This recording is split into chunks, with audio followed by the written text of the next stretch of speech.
In this rather lengthy video or exposition on women, I'll take you through the Faustian woman, and that is the concept of it, but also it in praxis, how it applies, all the exigencies there are when it comes to knowing a woman and why we feel like we should understand this stuff. There's a lot of discourse, both in politics, in the political sphere, online, in real life, about the role of women, how women interplay with the reality, the social fabric, particularly post-third wave feminism, what that looks like, what that means for all of these ideas that we can conceptualize. Now, today, I won't go through too much of the modern thesis around women, but I'll take a lot from philosophers. So you could think of this maybe as biophilosophy, so what we can think about in gender and sex. And so I'll read quite a few extracts here just to give you a forewarning that you'll be seeing me read quite lengthy excerpts here from a lot of philosophical works by Nietzsche, by Spengler, by Schopenhauer, Weininger, von Hartmann, and Goethe, amongst others, where we can understand how they conceptualize women from that degree and what they meant by what they were saying. I think firstly, we'll try and use some definitional. So if that sounds like it's not very interesting, obviously feel free to stop watching. But in general, I find this topic to be probably one of the most impactful and pivotal ones to understand. I probably started thinking myself about women conceptually like this after reading Weininger's Sex and Character, which is a book from a Austrian Jew who killed himself when he was like 22. And he wrote just this one book, philosophical treatise on sex and character. So he goes and delves into what the relationship is between man and woman, how we can think and conceptualize sex and gender, and what the push-pull effect is of understanding ourselves from that masculine and feminine sense. And in general, that's how we can start to conceptualize a lot of these ideas, is that there's a more cerebral understanding of what these things are. They just aren't are or is. They have a surrounding aura and spirit to them as concepts, as ideas, but also as lived experiences. So when we say women, we talk about specific people we know. There is a woman named my mother. There is a woman that I work with, and her name is Charlotte. And so you can think of women as people, but then a woman can be general. Like we can talk about women as woman. So that's just all women. But we can also talk about women as an ideal. So what does a woman look like? What do I, when I fantasize, think of as womanhood, or this woman as an idea? But then we can also go and think about woman symbolically. What does a woman represent? What is it to us on a abstract level? What are the corollaries we draw from woman? And not as the ideal in this sense, but just as the symbolic woman in general. Then you have girls. Girls are not yet women. And so what does that mean from our sense of understanding? The morphological context here being a, if not a mestization, at least a matriculation from being a girl to a woman. And then lastly is the term feminine, which is the correspondent term associated to women, but not of women. Men can be very feminine, women can be very masculine. So when we think about femininity and masculinity, we don't necessarily have to correspond them to the sex or gender in that way. They're just reflections of a typical course of action or thoughts or ideas that will have a gravitational pull towards those genders, but not necessarily of them. So hopefully that's fairly clear. And then when we discuss women, we talk about their lives, and lives, as we all know, are lives of suffering, but the suffering of a man and a woman is different. It's orthogonal, and so when we can start to understand what the differences are, then we can understand how both in contrast, but then also absolutely what a woman is. So I don't always like to necessarily relate women to men and men to women. I think they're intertwined, obviously, indelibly, but there's also a good idea around just taking them in a vacuum sometimes and understanding them as what they are, rather than having to relate them all the time as a thesis and antithesis and then having to synthesize it. I'll start here with what is the last few lines of Faust. So Goethe had this idea of the eternal feminine. Throughout Faust, he interplays these ideas of femininity and what the transcendent version of femininity could be. And he writes, "Everything transient is but a symbol. The insufficient here finds fulfillment. The indescribable here becomes deed.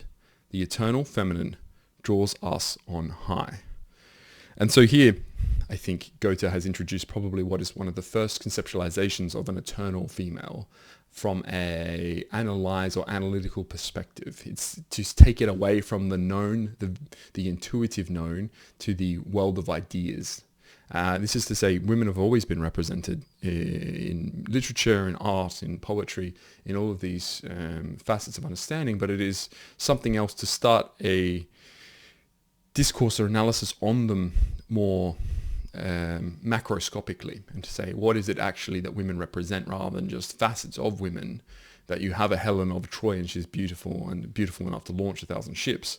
That's fantastic. But what does it mean about women in general that one woman could do this? How do we look at what is eternally feminine in that way? What are the representations that we have reoccurrence of? And this is how hopefully I'll link you to these ideas.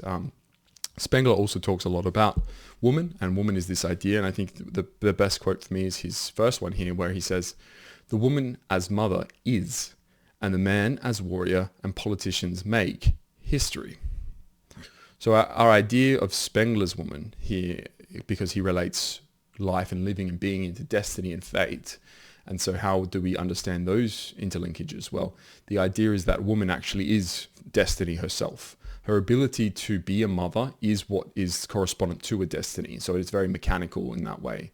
Once you become a mother, you have fulfilled what was required of you. And this is from a destiny perspective. It's not to say it's fulfilling for you personally in that ego way, but it is to say that once you have that in your life, that is what you are capable of doing to the utmost. It's the acme of your existence. So there's something quite poetic and beautiful about that. I think motherhood is not necessarily the be all and end all for all women, and it's not to say that every woman has to be a mother, but it is to say you do fulfill a destiny by being a mother, and that in that you relate to what is a biological function as much as it is a psychic or a psycho-analytical function. Spengler also goes on to describe a bit more about mothers and representation, and he's saying, in German mythology, she appears, doubtless from Carolingian times only, as Frigga and Frau Holle. The same feeling comes out in beautiful Minnesänger fancies like Lady Sun, Lady World, Lady Love. The whole panorama of early Gothic mankind is pervaded by something maternal, something caring and patient, and Germanic Catholic Christianity, when it had ripened into full consciousness of itself, and in one impulse settled its sacraments and created its Gothic style, placed not the suffering Redeemer, but the suffering Mother in the center of its world picture. So in Faustian culture, we do have this idea of a woman that's separate and different to almost certainly to every other culture that's existed. You'll notice that in something like Magian culture, which was supplanted by Islamic culture, that the woman is much more subservient. Her role is much of a tertiary figure. There's no dais in which she stands next to the king in that way, where she's an equal or at least different, but semi-responsible for things. She's much more of a third, as I say, tier. I can call it operator, but actor in that way, dramatis personae. Whereas in Faustian Gothic culture, the woman takes quite an you could call it controversial importance, because she is this catalyzing figure. And this is where he goes on to say about Frigg. Frigg is the mother aspect of womanhood, but also there are other abstract formations and representations like Germania. So Germania is the representation of the fatherland, but in a motherly way. So typically Germany, Deutschland, is referred to as the fatherland, but obviously Germania is a woman, and the way that she's represented is through different symbology. And so she has this symbolism. She has this broken chains, and that represents that freedom. She has the breastplate with an eagle, so the German Empire being obviously correspondent to the Holy Roman Empire, and the eagle playing an important role because the eagles obviously represent itself another subordinated realm of understanding. And then you have the crown of oaken leaves, which is heroism, and heroism being at the forefront of Gothic, both arts and style, but also living and being. It's everything has to be heroic to that degree. It's a special type of heroism. It's not the same as the Apollonian with someone like Odysseus. It's much more like Sigurd and Beowulf in that way. Then you have the olive branch sword, so the symbol of power and readiness to fight. And in that, I think you can understand her as gifting the sword. This can come back to King Arthur style mythology here, where there's a gifting of a sword by a woman to a man for the purpose of fighting, for that warrior clashing and the armament and martial spirit and prowess, but it's bestowed upon, it's deigned to a man from a woman. It's important that representation happens. Men don't make swords for men. A woman gives a man a sword to fight for something. So the idea behind the purpose is the more powerful weapon here, equivalent to imbuing the sword with magic in that way. And lastly, the olive branches around the sword, just the willingness to make peace. And that, I think, peace is obviously always in the Faustian culture the success. It's the conquering of the foe who then resolves themselves, capitulates to the winner. And in that way, the Germanic tribes and the hordes, as they conquered and went, just subsumed all the cultures into them and became the lords of these cultures peacefully after winning the war. There was less of this rebellion in that way. So that hopefully gives you an idea, at least just of a real representation, but the usage of representation of woman into the spiritual realm, into the Faustian mindset. It can also be seen, as you said before, in Frigg and how she was the domineering mother type, or in Thusnelda, where Hermann, who was the first to unite the Germanic tribes, had this strong woman next to him, not like the Netflix TV show, but Thusnelda was still important because she was Arminius's or Hermann's, you could say, better half, but it was a strong, powerful bulwark for him, or like the bastion for his manlyhood, is to save something, to have something to save. And she bore him a son, which is also representing obviously the future and a lot of these things in that symbolism. So it's very important to understand that women has their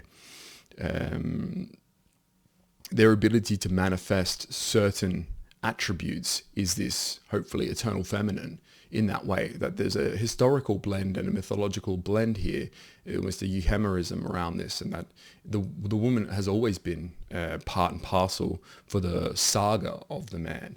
And you can even think this through to Idilko, who was the Icelandic princess who killed Attila the Hun. So there is this element to the woman where she's this corresponding handmaiden to destiny, and that she's an important part of shaping a future in a way that can be beneficial and a boon, or it can be detrimental and a bane. It's still one of those things where it's not a good or bad thing, it just is. It's the Gothic woman, and that's how she is, that's who she is. Spengler, lastly here, this is the last quote from Spengler, he says, "Endless becoming is comprehended in the idea of motherhood. Woman as mother is time and is destiny. Just as the mysterious act of depth, experience fashions, out of sensation, extension and world, so through motherhood the bodily man is made an individual member of this world, in which thereupon he has a destiny. All symbols of time and distance are also symbols of maternity. Care is the root feeling of future, and all care is motherly. It expresses itself in the formation and the idea of family and state, and in the principle of inheritance which underlies both. Care may be either affirmed or denied. One can live care-filled or care-free. Similarly, time may be looked at in the light of eternity or in the light of the instant, and the drama of begetting and bearing, or the drama of the nursing mother with her child, may be chosen as a symbol of life to be made apprehensible by all the means of art." And it is important when you read Spengler to understand his distinction here, that the Gothic, the Faustian woman is this one that we're speaking of, but spoken to, and that it's not all women everywhere in all cultures. It is just specifically the Faustian woman. So when we have this idea of any woman ever across time and in space and in any country and culture, this is not true. This is not how we're thinking about this. We're specifically talking about Western women and Western women of this Faustian mindset, because it's very important to interlink these two things for that reason. Now, we will have a little bit more to say on that, but I think it's important to go into what was the eternal feminine more deeply, and to say that yes, it's nice to contrast women to men, but I think it's also important to take women as they are, and that it's important, or the aspect of beauty is maybe of the primacy here in importance. So a woman is objectified and objectifiable more so than a man ever is in any way and function, and that's because the aesthetic importance of a woman is much higher. We consider them in their female form to be beauteous and beatific, and that is obviously related to their function, or at least their destiny, which is to be a mother. So the things we find beautiful in a woman represent her as a mother, and that's why the curvaceous and flowing golden tresses are very important in the representation. And you have these you could say, antithetical, or the representation in a contrasting sense, always paints the negative. A short-haired, brutish woman with a pugnacious attitude and face and a choleric stare is never going to engender what we feel as womanhood, and not in beauty, and not in that way. So it is really important, I think, to understand the aesthetic link here to women, and why it is important that we continue to understand women both from a visual sense and how we look at them, and this is objectively all of society looks at them, versus, and this is not particularly to a certain woman, but in the more conceptual sense that way. We can also, I guess, once again contrast it to the man, but the man is the warrior, and so how we represent man, and this is why these notions and these discussions break down somewhat, because people's inability to separate and differentiate the two often lead to a conflation where we're comparing men to women, but it's men and women, and how they differ is sometimes the more important. There's a difference in the difference. And so we look at women then as the fecund princess with all of her vows and her virtues, and then we look at the male warrior in a distinctly different way and under its own conceptual banner form, whereas this idea you have of what a man should be and look like and is completely separate to the woman. These two are not comparable. You're juxtaposing in a incoherent way. There's just not a cogent link for that. So we try to avoid that, and that's why I think if you have these conversations, don't morally or at least ethically stand there and compete, or at least pretend as if this is something that is comparable in that way.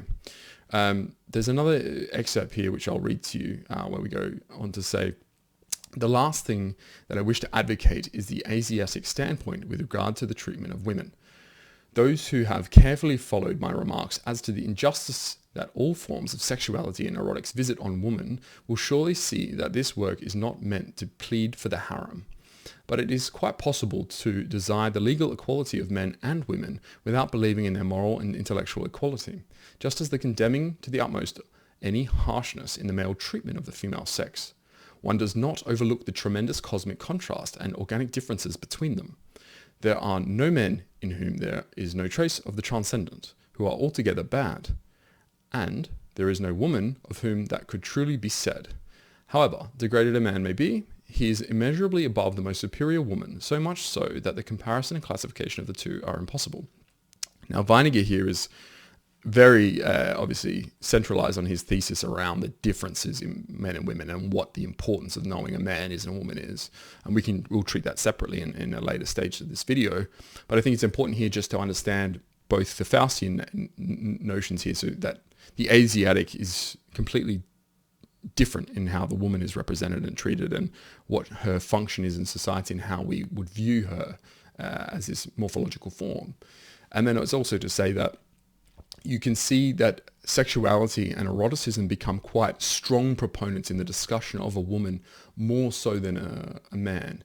So when a man is discussed in his sexual prowess, it's fairly one-dimensional, and we're rather niggardly in how we discuss his virtues in that realm. It's just how much sex does he have, or how good at sex is he, and that's about it. How many kids maybe. But with a woman, there's a vast panoply of different discussion topics that range from her purity all the way to what sort of function sexually she is and has, and that almost every topic relates to female sexuality in some way when discussing females, and it's either resentment, or it's either praising, or it's some physiognomic form that the conversation will take, representing women as a sexual being. So it's important also to just delineate that now and say, like, yes, it is important that we do consider women as sexual beings in a way that's not distinctly the same and true for men. And Nietzsche also learnt, I guess, or leans heavily on this in the way that he discusses women. And so I'll just read you a little bit from Thus Spake Zarathustra. As I went on my way alone today, at the hour when the sun declineth, there met me an old woman, and she spake thus unto my soul. Much hath Zarathustra spoken also to us women, but never spake he unto us concerning woman. And I answered her, concerning woman, one should only talk unto men. Talk also unto me of woman, she said. I am old enough to forget it presently. And I obliged the old woman, and spake thus unto her. Everything in woman is a riddle, and everything in woman hath one solution. It is called pregnancy. Man is for woman a means, The purpose is always the child. But what is woman for man? Two different things wanteth the true man, danger and diversion. Therefore wanteth he woman, as the most dangerous plaything. Man shall be trained for war, and woman for the recreation of the warrior. All else is folly. Once again, speaking into the sexuality point by Weininger there, but I think also important with Nietzsche's conceptualization formulation here is that he tries to pair women and men together in their functions, in their ways. And the dominating part here is, I think, maybe misunderstood to a degree, is that it's not necessarily that the man owns the woman in that way, it's that they all both own each other in different, separate, but intertwined ways. So the domination effect of a woman is more pernicious, insidious in the way that it's not overt. So the man is traditionally the property owner of a woman. That's why marriages exist to the patrilineal form, and there's a whole bunch of notions around what makes a son a man's son and a daughter a man's daughter, and what the possession of each and does. So the notions we have around men and women is fairly rigid and structured in the way that the Gothic Faustian man has always operated. So even since Norse Bronze Age, we've had this idea of the man being, when involved with a woman or married and in that way partnered, having a certain ownership level spiritually in that vein at least. And so he speaks into this in this small paragraph, but it's also to say that the woman owns the man in many ways, and that's if it's to distract and divert him, it means it's encapsulating all his importance, all of his energy, all of his vices even have now been subverted, or at least concentrated upon her. And this is where we do get that idea of the Helen of Troy, is that a woman was so powerful because she was so beautiful that she was able to launch 1,000 ships and start what was one of the costliest wars of the entire period.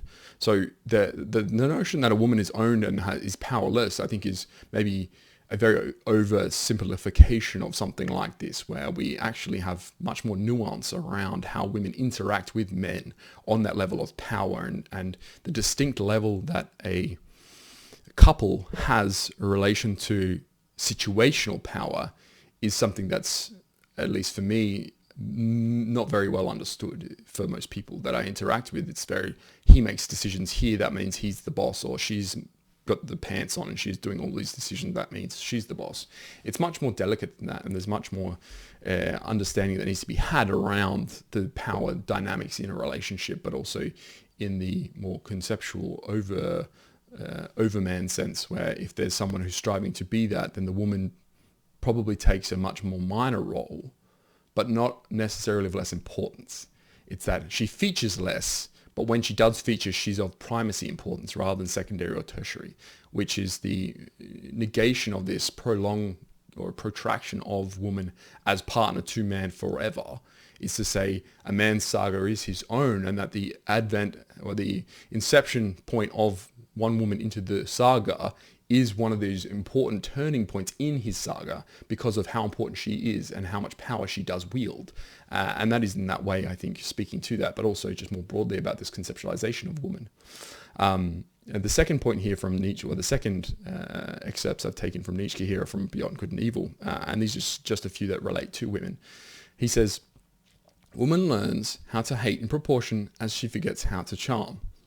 If you're not familiar with Nietzsche, he writes in aphorisms, so these will be something you'll want to read 3, 4, 5 times, sit with, ponder, and then maybe once you've been a bit more pensive around the thoughts and the permutations in your brain from meaning to words, and how that the reaction for you it feels, you kind of have to let these sink into you, because aphorisms as a stylistic approach to philosophy, I find are the best, but it's also personal, and it's one of those things where if you prefer poetic versus analytical philosophy, which is very definitional, then it depends on how much power you get out of this, and that's where I think you lose a bit of magic when you don't have the poetic essence of philosophy. But that's to say, this first aphorism is fairly nice because it illustrates here that the woman has her own internal struggle and strife that's separate to men in how she thinks and feels, and that is hard to be understood unless you are a woman, which I find always quite touching in a way that someone can be so different, psychologically or spiritually even. The second one is, where there is neither love nor hatred in the game, woman's play is mediocre. The next one is, the sexes deceive themselves about each other. The reason is that in reality, they honor and love only themselves or their own ideal, to express it more agreeably. Thus, man wishes woman to be peaceable, but in fact, woman is essentially unpeaceable, like the cat. However, well, she may have assumed the peaceable demeanor. 144, he says, when a woman has scholarly inclinations, there is generally something wrong with her sexual nature. Barrenness itself conduces to a certain virility of taste. Man, indeed, if I may say so, is the barren animal. 145. Comparing man and woman generally, one may say that woman would not have the genius for adornment if she had not the instinct for the secondary role. This one I particularly like because it shows the ingenuity of a woman and separate to that of man. It is the case that the differences are educating for us, particularly as men. It's to say maybe you don't consider the way that women do things in certain ways as profound, but the deepness, and once again we got the eternal feminine here, allows us insights into the woman's mind, into her me and into her aspect.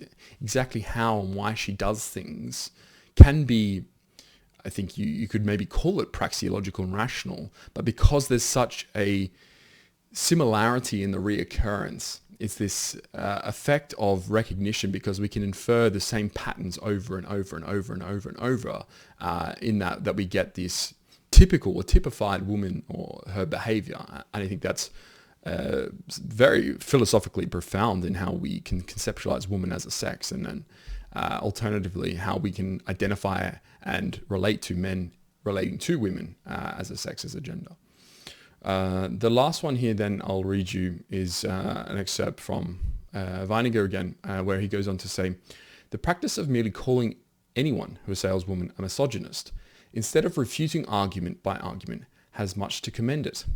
Hatred is never impartial, and, therefore, to describe a man as having an animus against the object of his criticism is at once to lay him open to the charge of insincerity, immorality, and partiality, and one that can be made with a hyperbole of accusation and evasion of the point, which only equal its lack of justification. This sort of answer never fails in its object, which is to exempt the vindicator from refuting the actual statements. It is the oldest and handiest weapon of the large majority of men, who never wish to see woman as she is. No men who really think deeply about women retain a high opinion of them. Men either despise women or they have never thought seriously about them. I think obviously highlighting a lot of Weininger's, if you won't call them prejudices, he at least understanding his conclusions, subject to his axioms on women, and the way that he promulgates is very clearly in a certain style. But it is to say that maybe I should have led with this at the start of the video, the accusation of misogyny is a very, I think, handily way of disparaging someone without actually dealing with what they're saying. Now, some people are misogynistic. There's no question about that. I think very many countries around the world are misogynistic. You could name most countries with high incidence of violence against women as having misogyny. And I don't mean that in the relative sense of how many women are abused versus how many men. And obviously men are the most abusers. And so in all senses, in all violence, in all cultures, men are the propagators, but it's much more around the absolute levels. And so the significant per capita chance of being abused by a partner in particular, but also say your father or a relative in that way is much higher in these misogynistic cultures, because they view and value women less. It's the utility function that these cultures have around women. This is not the case in Faustian culture, which is why you'll find women more free, and we'll delve into that and what that means. But also in, I think, places like East Asia, there's a fairly ubiquitous nature around how we treat women, and if it's not egalitarian, then it's very at least respectful, emotionally respectful in some ways. But I think Western women have probably, and do now probably, experience one of the highest levels of freedom from certain things that has ever existed for women. But obviously the greed factor around human wanting more at the cost of anything else is still prevalent. So there's no way to satiate that sort of greed. But that's fine. We can also deal with that notion when we go to the next page here. I think just as a maybe more scientific, and we can call this statistical representation of the concept of women in that way that we look at them as eternal, that there is just a difference in how they operate and what they view as important and what they consider and how they feel. All of these things are just different. I can maybe go firstly over the science, which is to say the dispositions of women around the world always tend more extremely to feelings and intuition rather than facts and rationalization. And you can see here just across 57 countries that men are exposed or expressed more interest in realistic, investigative and conventional interests, and then women were much more higher on social and artistic interests. And so these are just random studies. I just took screenshots just so you can understand that there's a statistical reliable replicable version of this study just showing you the differences in men and women. I know I shouldn't have to, and most of us intuitively understand that men and women are different, but it's one thing to know it and it's another thing to be accused of maybe not being as scientific or empirical as I could be. But nevertheless, I think it's just important to highlight that across almost every culture, women tend towards certain ways and things. If you look at, particularly in vocations, certain industries, women are over or underrepresented and will be forever. There is no way to address certain levels of representation, and I don't think necessarily you would want to. In some ways, you'll find that hairdressing or nursing or even medical practitioners in general tend towards women now. That care factor we spoke of earlier is just more prominent in them as a sex. And then all the alternative fixing things. So if you think of engineers, car mechanics, plumbers, anyone dealing with the hard labor of out on an oil rig is always going to be male dominated. And I don't think anyone really disputes the need for that. I think the discussion is always on money and outcome orientated representation. We want more women billionaires. We want more women lawyers. We want more. So anything in the center that's seen as a cushy, nice job, politicians. We want more women politicians. All of these things are representation for representation's sake, and they don't consider the worthiness or the merit of the individual. They try to agglomerate what is discrimination to a certain degree and apply it to a vocation, to a field. But when women coagulate and men coagulate into their own fields, no one really cares as much. So it's much more in the middle here that we have this care factor about preferences. But nevertheless, I think it's just good to express it more empirically in the science way.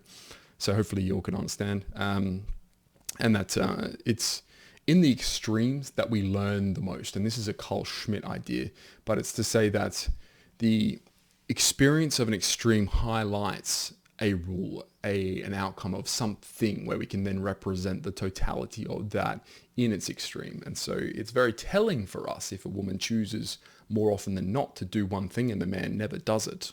Vice versa, I think it's important to understand that women are the managers or the leaders of the household, because throughout history now, the last 300 years, women have been the core spender of home economics. They have been the purse string pullers of what is basically the household as a business unit.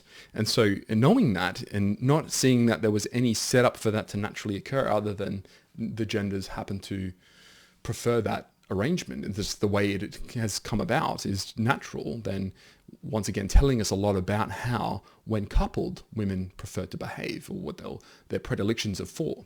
So I think that's obviously very interesting. And it points us into this, what we can consider a geometric opposition of sexes. Schopenhauer, he speaks specifically to this geometric pattern. Schopenhauer wrote an essay, a controversial essay called On Women. He has one particular way of viewing women, I think, that's very related to their sexuality in that way, or like what they can offer. So it's very much related to men. So rather than taking it, I would call it reductive. I don't actually think Schopenhauer is a very bad philosopher. He's quite good, but sometimes his philosophy is not biased or skewed. It's just representing the way that he thinks, which just is. And if it is reductive on this topic, then for me that's probably what's the most unsavory. Not that it is actually poorly written and that I disagree with much of the, say, core thesis of it. It's just that the way that he probably doesn't encapsulate or at least discuss the totality of a woman in that way is making maybe why it's slightly inferior work. But I'll go into read you some of Schopenhauer's musings here. The nobler and more perfect a thing is, the later and slower is it in reaching maturity. Man reaches the maturity of his reasoning and mental faculties scarcely before he is 8 and 20. Woman when she's 18. But hers is reason of very narrow limitations. This is why women remain children all their lives. For they always see only what is near at hand, cling to the present, take the appearance of a thing for reality, and prefer trifling matters to the most important. It is by virtue of a man's reasoning powers that he does not live in the present only, like the brute, but observes and ponders over the past and future. And from this spring discretion, care, and that anxiety which we so frequently notice in people. The advantages as well as the disadvantages that this entails make woman, in consequence of her weaker reasoning powers, less of a partaker in them. Moreover, she is intellectually short-sighted, for although her intuitive understanding quickly perceives what is near to her, on the other hand, her circle of vision is limited and does not embrace anything that is remote. Hence, everything that is absent or past or in the future affects women in a less degree than men. This is why they have greater inclination for extravagance, which sometimes borders on madness. Women in their hearts think that men are intended to earn money so that they may spend it, if possible during their husband's lifetime, but at any rate after his death. You can see here the relationship, obviously, Schopenhauer takes in terms of the woman as her position to a man. And now his imputation, I think here, or at least he's intimating that a woman is inferior in the way that she's not capable of the same prowess as a man in that way, particularly around reasoning. Obviously, Schopenhauer was big on reasoning. And it's to say, I think maybe here I would dispute the nature of the attestation that inferiority is, well, maybe it is extant, but it's not necessarily bad. I think there's a moral imputation here Schopenhauer has given us, where he thinks because the woman is incapable of the certain things that men are better at, that she's therefore inferior. But you could obviously just take the opposite here view and just say that, well, conversely, clearly she's superior to the man in these short-sighted and these near-at-hand topics. So the importance of these is relative, and the relative importance determines how we view and value them at the time. Now we could say over time, it's much more important to take longer views and to take this historical perspective. But if your parallax is in that moment, and the woman is better at the decision-making or at the understanding, the grokking of these effects, then it is the case that she is the superior in that instance. So I think maybe there's less balance here and more vitriol than is necessary to give a good discussion on these topics. So like I said, it's not that I necessarily disagree with the core premise. It's much more around how the positioning and particularly the moral casuistry of Schopenhauer to a woman is the constantation is implemented. I think it's then good to go into his last excerpt here, because it's all from the same essay, and you can read it. It's not very long. I think it's like 17 to 25 pages or something. As soon as he has given them his earnings on which to keep house, they are strengthened in this belief. Although all this entails many disadvantages, yet it has this advantage, that a woman lives more in the present than a man, that she enjoys it more keenly if it is all bearable. This is the origin of that cheerfulness which is peculiar to woman, and makes her fit to divert man, and in case of need, to console him when he is weighed down by cares. To consult women in matters of difficulty, as the Germans used to do in old times, is by no means a matter to be overlooked, for their way of grasping a thing is quite different from ours, chiefly because they like the shortest way to the point, and usually keep their attention fixed upon what lies nearest, while we, as a rule, see beyond it, for the simple reason that it lies under our nose. It then becomes necessary for us to be brought back to the thing in order to obtain a near and simple view. This is why women are more sober in their judgment than we, and why they see nothing more in things than that is really there, while we, if our passions are roused, slightly exaggerate or add to our imagination. So this is where he does bring that more circularly to that fairly, I would call it a slightly condescending way of dealing with the topic, and it's to say, I don't necessarily think that the only usage of the woman here is to divert and to be utilizing this nearness, and her faculties probably are on balance better at these near thinking, but it's to say that it's interesting he does not attribute the same ascription to care. So his is to divert the man when he's weighed down by his cares, which is an interesting turn of the language here, which we would normally associate caring, as we did before, with women in that way, and how Spengler talks about women as the care, as the mothers, as this dutiful, caring being. And so it is interesting here that he's actually inverted these, and I think it's probably to the point where he talks about specifics rather than generalities, and then melds the two in ways that probably leaves something to be desired in this discussion. So once again, I actually do appreciate his essay here, and I think the topic is worth it. I just don't necessarily think I agree with the way Schopenhauer positions it and his premises on that, it's in that regard. And then the last sort of section here we'll go into is much more around what I would consider the finalization of woman as this subject, and this has already run quite long, so I'll try to be pithy. The way I think is best to think about woman is still in this archetypal fashion, because we have this eternal feminine and we have this transcendence of the types of women that you find and meet and that exist. There is a recurrence, there is a pattern, and so there are just these buckets which you can put them into, and in which they'll find a corresponding feeling toward. The same can obviously be done with men. It's not that this is unique to women in that you can be categorized, and archetypal forms take their formulation out of reality. And this is where we have that idea that the conceptual spirit touches reality in a way that we can pattern recognize how that is. And then we represent it mythologically, we represent it in literature. It also goes into how the consumption effect works. So when you deal with patterns like this, it is easy to pull out certain correlations and data points, and to say women tend to consume things in a different way and prefer things in a different way to men. If you consider literature at the moment, I think women represent something like 70 to 80% of all book purchases. Now, the type of books that they purchase are vastly different to what men do, and they much prefer young adult fiction in that way, but also somewhat of an erotic fiction. And I think you look at the bestsellers for women, it can sometimes be an appalling or grotesque book which centers much more around sexuality. And this goes into Weininger's theory around women as always considering sex and sexual instances in everything they do and have done. It's to say, once they themselves have married and they've squared away and cornered away their own sexuality in a very descriptive or prescriptive way, we should say, then they look at others and how they can pair them and match them, because there's a need to fill this void of sexuality, which they will always have, this yearning to make sure that the sexuality of their being is being satisfied in some way. And that maybe goes into how the woman interprets her own feelings around her sexuality.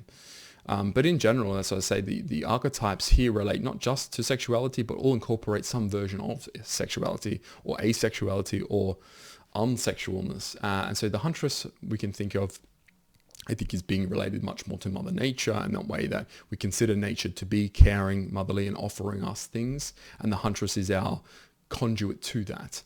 The lover obviously is much more personal. It's directed its way inward. It's a almost idiosyncratic feeling around a lover is personally my lover. In that way, she gets me and is in all notions the match for me and the one who caresses me and cares for me.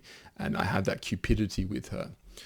The maiden, and this is maybe more of the not related to the man in the way that the maiden is a representation of a woman who's virtuous. She's got her own felicity and her own instance of, you could call this virginity in that way, and that's why there's a purity associated to virginities, because the maiden is seen as untouched, unsullied by the world, even not just men and having sex with a woman in once or two occasions or whatever it is, but it's much more around how her incorporation of herself is pure because her divine spirit is her own, and it's not been, as I say before, sullied by someone else and dirtied.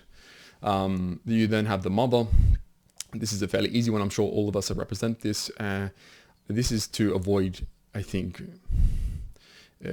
subjects that don't actually discuss the mother other than as a relationship, but it's much more archetypal around how a woman thinks about pregnancy and babies and the destiny thereof. And that's, a mother can be motherly to all creatures. She might be infertile, for instance, but you can still be motherly even if you can't have your own children. And this is why women tend to care more in that if they have that archetypal mother instinct, that they'll go in that way. The queen, I think, is an interesting one. You can have a dyadic approach with the queen. You can have a cruel queen, and this is seen a lot in fairy tales where there is a stepmother queen who's very evil and villainous and diabolical around how she gets vengeance. But then you've also got the benevolent queen who has her magnanimous ways, and she's divine almost in that way. So that's a very interesting concept that you'll have an interpretation of depending on the actual example. I think some of these are probably interrelated, but the mystic, who's probably quite close to the sage and the wise woman and maybe the seer and enchantress type, this all goes into this magical realm. And in the Gothic practice, you have had a continuation of this idea that women have their own type of magic. And it's particularly related to seeing into the future, clairvoyancy, communing with the dead. All of these things have a relationship to a specific type of priestly class of women. And you can even go this into nuns and things like this into the church, more formalized and much more fastidious and crusty in the way that they interact with the spiritual realm. But the more atavistic sense of the woman as the mystic, as the seeress, is very important. I think is probably the most intriguing for me. And then lastly, maybe we just touch on the healer. This goes a lot back into the motherly sense. Women can feel as if themselves are born to be healers, and this is why you'll see a preponderance of female doctors, nurses, things like this in the healthcare space, is because there is an instinctual need or a want and a will here to heal, to mend, and to right what they might see as moral wrongs manifest incarnate. And so some of the excerpts here relate to Weininger and his approach, because I think he took the most systematic view of how a woman is independent of her relationship to men, but then also interacting with and dependent on men. It's this very interesting dynamic he uses in his treatise, where he does have this, you could call it coruscating or a parabolic approach with how close and how far away the woman gets from the man in the discussion. So he says here, the lie is as deeply rooted as that it is organic. I cannot do better than speak of the ontological untruthfulness of woman. And this is from a piece or a part of the book here where he talks a lot about the deception of women, that it's not that they're trying to be deceiving or surreptitious or clandestine in their ways, it's that they just naturally are untruthful ontologically. It's an organic untruthfulness. And so when we understand that, there's less blame to be had by women. And this, I think you can bear back into the conceptual notion of a woman, and that there are types of women who obviously will be truthful, but it's the underlying principle of they're lying to themselves to some degree, that we can see that that's borne out in their behaviors, and that it's not that they're malicious in their lies, it's that it's an unknowing lie, and that the truth is almost irreconcilable to their own reality. It's, I don't want to deal with the truth to that degree. If it requires certain introspection on that level, then I won't do it and I don't need it. And so I'll just abandon the hope of actually ever experiencing that. Which I think once again goes into that Gothic notion of a woman, where she is this abetting figure. She acquits herself in ways where she's enhancing you or ruining you, and whether it's ruination or it's despoliation or it's aggrandizement or whatever the outcome is, it's correspondent to the actions of a woman being untruthful to herself about her motives and whether she feels as if she is actually gaining power out of this exchange. And I find that fascinating, obviously. She's such a catalyzing figure, woman in Gothic history in lived reality and experience. It's just very singular. It's not romantic like the Apollonian, where the woman has maybe a more abstract figure to them. We're dealing with very real female behavior and feminine behaviors here. So then I think it's also to say that the merits of the woman need to both stand on their own and then correspond to something in relation to man. And the same goes for men. We've talked a lot about this already, but this juxtaposition is very important, that you deal with the topic both as it is and as it relates. And so if you can do that, then you can actually speak much more clearly and with more depth on these topics. And this is, I think, goes into the politics of it. So you'll find a lot of right-wingers have this idea of a woman being the fifth column or the great deceiver or the ruination of the nation by saying like she does not vote for her own best interests. You'll find most political parties on the left side of the spectrum of how we deal with this axis, a Cartesian plane on degrees of conservatism or whatever you want to dictate is the current milieu of politics, is to say the more caring aspect, the naive, maybe liberal aspect, is always more feminine, and by its nature of being more feminine attracts more women. So the parties on the left, and you'll find the Green parties, the Communist parties, all of these egalitarian, everyone is welcome and equal parties will tend towards femininity, and then also corresponding to that and corollary of that, women. The representation of women in these political parties is much higher. Women like politics as they liked religion. They're more fervent, they're more zealous believers. So of the modus operandi, of the mission statement, of the strategy, the women will buy in more than the man, almost ever will, because there's this lack of dependence, or so a lack of independence and a need for dependence on something. And if you can attribute your own feelings to someone else's already moral approach, then you know you're in the right, and you can, what is basically strip away the baggage of having to think.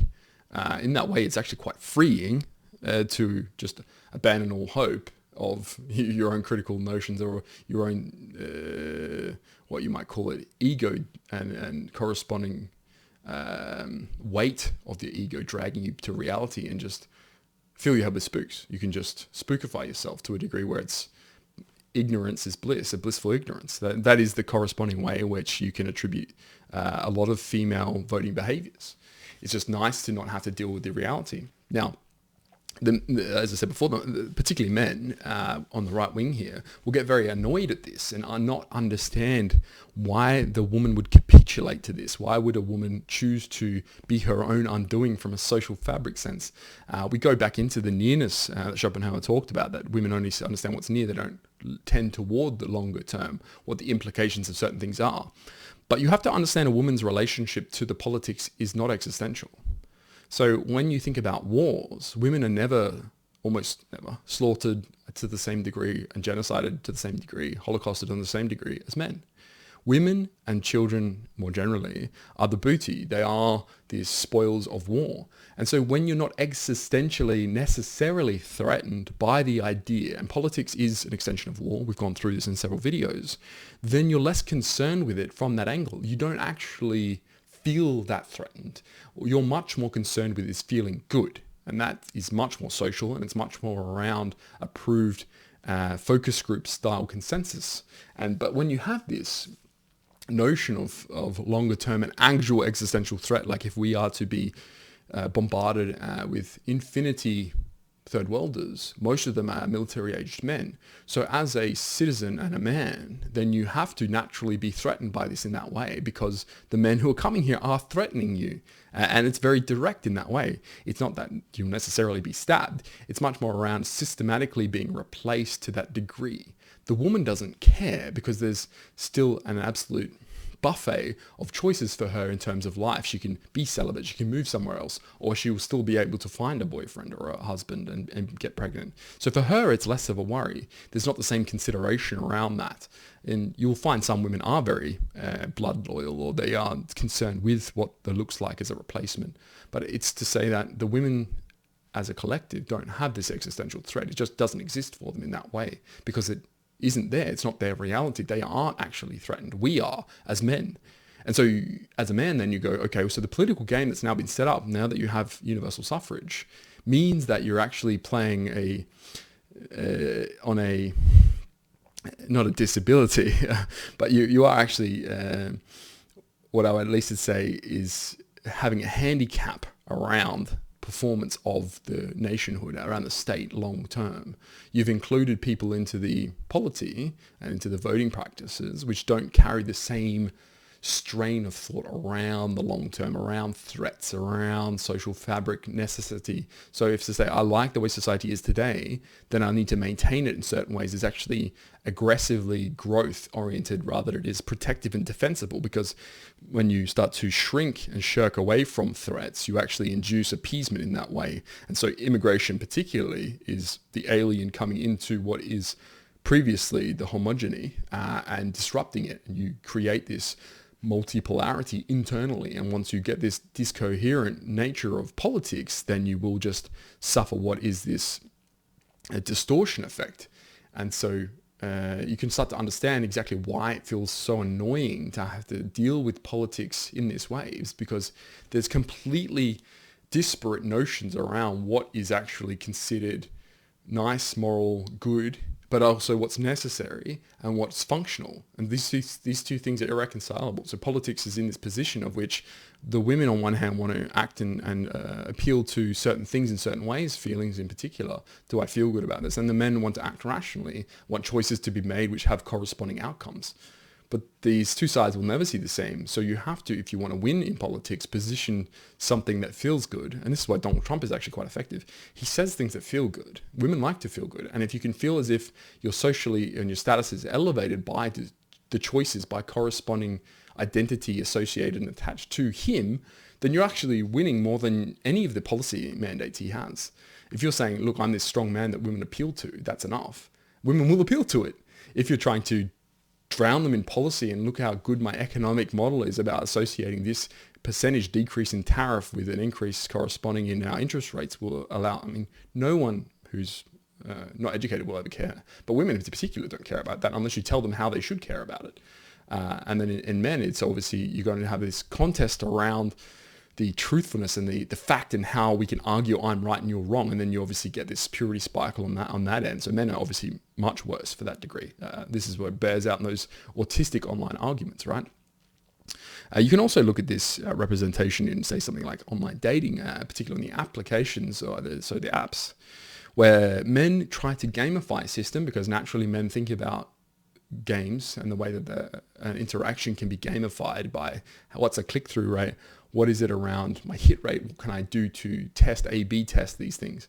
Whereas a woman approaches the dating app in the leisurely fashion of maybe I'll find someone who's nice, charming, funny, sweet, rich, whatever it is. Maybe there's someone famous. This titillates her in ways that enable her to be coquettish without risk. And so that's why she just has this surfeit of options firstly, but also secondarily it's much less of a stressful, strenuous activity. Her finding a mate is easy in the sense of the short term. So her longer term risk assessment around finding a mate is definitely a different procedure, but it's much easier for her to identify the probability of a long-term boyfriend or husband in a way where you can have a larger sample size and narrow down what you find to be the correct parameters. But for men, it's just much more difficult because we all operate in the same way. We're trying to just hit numbers, and the more numbers you hit, the more the circle you can start to define through the pipeline and the funnel do you get your outcomes. And usually for men, that's short-term romantic partners, or it's if you're trying to find a wife, then obviously once you're one and done, then that's it. But there's just more competition in that way. And you can also relate it to how few female egoists there are. And that goes both into the sterner sense, like an egoist of I've despookified myself, and I think that very, very few people in the world are unspookified. I probably consider myself a handful of people who have no spooks, like literally not a single spook. I couldn't care about anything that isn't postulated by myself on my own values. But it's to say that women almost are never despookified to any large degree. It's to say that they've almost always got some level of spook and geists in their head, and it's very quite high. But then also on the other sense, or the other synonymous way of using egoism, is to say that there's very few female megalomaniacs. You'll find that examples and the evidenced versions of a male megalomaniac and egomaniac is much higher. There's just more narcissism that's prevalent in that way in men, whereas females will always have a much higher degree of caring, empathetic and otherwise. I think then we can probably say is another situation which bears out these truths is unconsciously. And so von Hartmann here in his book titled on the unconscious goes on to say, the unconscious is the absolute prius of all existence, and its workings everywhere betray a wisdom and purposelessness which the conscious mind can only imperfectly grasp. In its blind will and clear idea, it lays bare the truth of being, unclouded by the illusions of individual striving. I think von Hartmann is probably my favorite psychoanalyst philosophy, where he delves into this unconsciousness as an idea.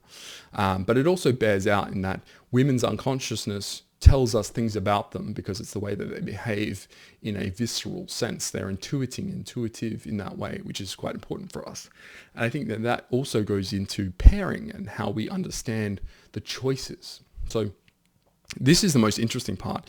Men online and in real life have this idea of what a good man looks like for a woman. They have a good idea of what women should find attractive. And almost never will you find the corresponding degree of acceptance and approbation from the female side. The female has a very distinct and almost dissolute way of understanding what is attractive. It's almost trending. So her attractiveness is not fixed at any point in time. It's whatever the rest of the world is saying is attractive at that time is what she finds attractive.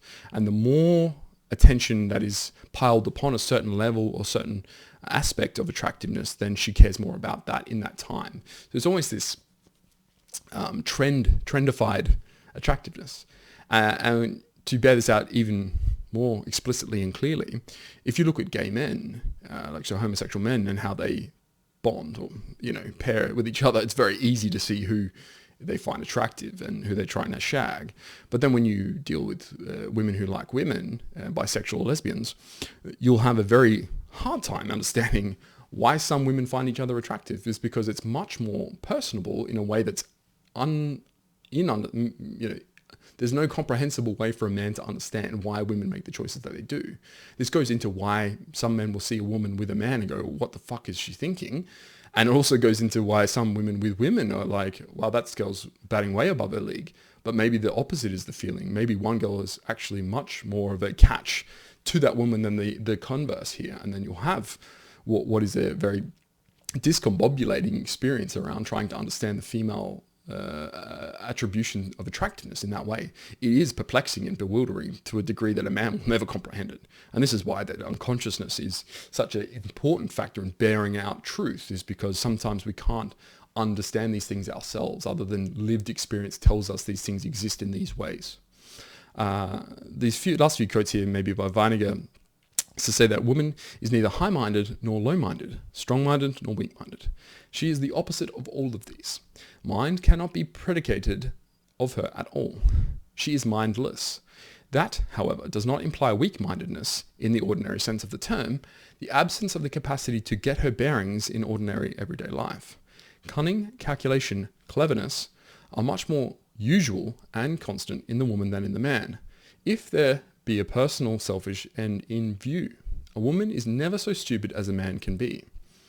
And I really like this segment from Weininger because it does something you don't often see, which is to say that it's somewhat of a backhanded compliment coming from him, but it's also to say that the woman, because of her risk averseness and her social considerations, actually tends toward the mean in decision making, which can be good. So there are fewer women in jail, for instance, because they don't have this sense of risk or a lack of sense of risk.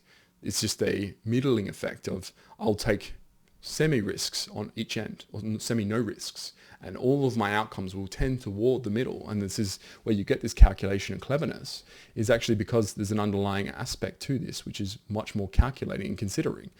What is it about me that the outcome will reflect, will represent? How is it that I'll be harmed in this? Men have much less care about this, which is why we're easy to despookify, but also why we're easy to kill each other and kill ourselves accidentally or otherwise.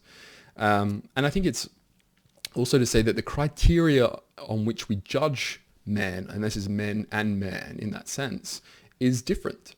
And that it's not better or worse, it is just actually and absolutely different. But because we've had structures which have been engineered by men, then you are now trying to gauge and understand women with a lens which was never built to do so. And so their imperfections under that lens are the natural corresponding result to having an imperfect viewing mechanism. And so that's actually our fault as men to actually try to attribute women certain aspects and certain criteria and certain attributes. So we've had a mischaracterization here of what a woman should and could be, because our own hubris in this way has said, no, you have to be like my conceptualization of you. Here's how I think you should be categorized. So that's why I find that actually quite interesting. It's a really appealing idea here. He also goes on to say that this universal desire may be either concentrated on the act itself or on the possible child. Here he's talking about sex. In the first case, the woman is of the prostitute type and participates merely for the sake of the act. In the second, she is of the mother type, but not merely with the idea of bearing children herself. She desires that every marriage she knows or has helped to bring about should be fruitful. And the nearer she is to the absolute mother, the more conspicuous is this idea. The real mother is also the real grandmother, even if she remains a virgin.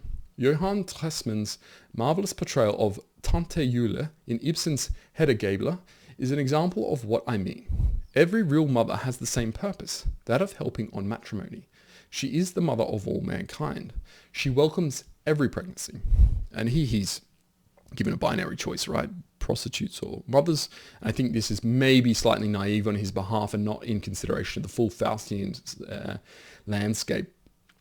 But here, I think if we do take this tessellation of what he's saying to these archetypes and say that each element here relates to some sort of sexuality. So the huntress has a sexual conduct or congress with the way that nature interacts with her. And it's not explicit in the sexual way of having sex. It's much more around the conceptual notion of what sexuality is. The maiden in her asexuality or her lack of experience in sexuality is still then therefore corresponding to certain sexual premises.